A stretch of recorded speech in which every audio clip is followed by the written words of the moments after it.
Well, I'm pulling the 18 footers out to pasture. Got the tanks mounted on them. Got the nest boxes in them. Getting ready to put 100 hens in each one of them.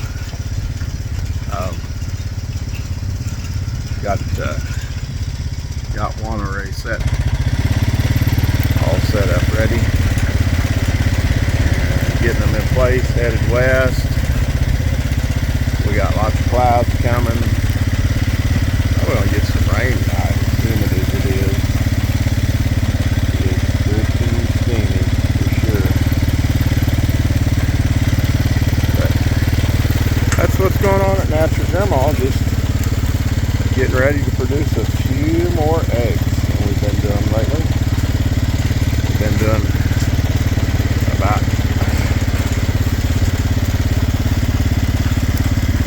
45 every day. Now we're going to have 200 every day. So just driving around this pasture with Natural Grandma 10 by 18 chicken tractors. Huh? What are y'all doing?